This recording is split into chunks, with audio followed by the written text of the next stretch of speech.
তোর বাপ এসেছে নাকি বেটা এসেছে। তো খাদান সিনেমাতে বাপ নাকি ছেলে সেটা নিয়ে আজকে কথা হবে।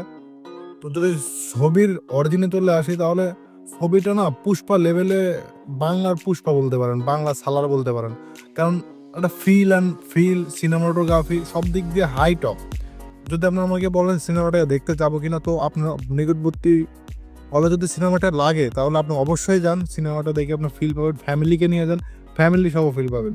কারণ সিনেমাটার ভেতরে একটা আলাদা ভাইব আছে, যেটা অন্য অন্য বাংলা ছবিতে নাই, আমাদের বাংলাদেশের সিনেমাতেও নাই।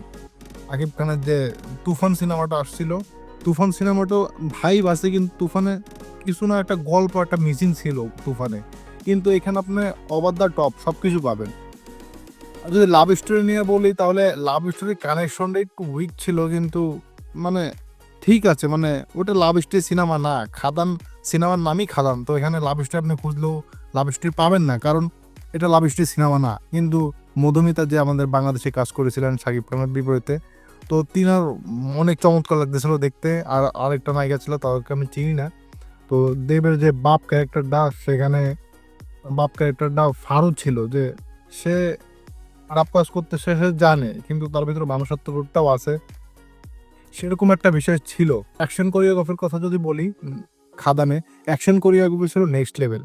যেরকম ফাইটের সিনগুলো ছিল অস্থির, যেটা বাংলা সিনেমাতে থাকে না। আবার এই যে জিজু সেনগুপ্ত পাতিল ভেঙে, মাটির হাড়ি ভেঙে পিস্তল আসে, পিস্তল এভাবে ধরে। বিষয় মানে সিনেমাটোগ্রাফি অনেক সুন্দর ছিল, অনেক সুন্দর। মানে বিষয়টাকে যেভাবে ক্যারি করছে, যেরকম।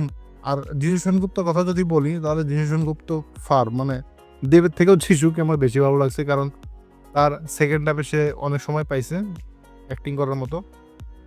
তার যে অঙ্গি ভঙ্গি ছিল, তার একটা ফানি বিষয়, পুরো সিনেমা সিরিয়াসলি চলে, সিনেমা অ্যাকশন সিনেমা। কিন্তু দুই এক জায়গাতে আপনারা একটু হাসি পাবেন, যিশু সেনগুপ্ত তার পাছা বা বাড়ি দেয়, অনেক কিছু ডায়লগ আছে বললে স্পয়লার হয়ে যাবে। তো বিষয়টা ফানি ছিল।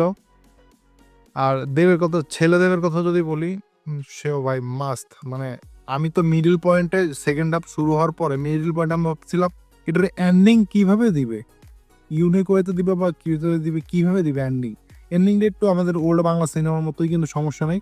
কারণ ফুল ওভারঅল সিনেমাটা যখন ভালো লাগে তখন আপনার এন্ডিং কেমন হলো, এন্ডিং ভালো আমি বলতেছি না ভালো, কিন্তু আপনি দেখবেন যে এটা এর আগেও দেখছেন এমন সিনেমা, মানে এন্ডিং এর আগেও এমন অনেকবার হয়েছে যদি আপনি বাংলা সিনেমা দেখে থাকেন।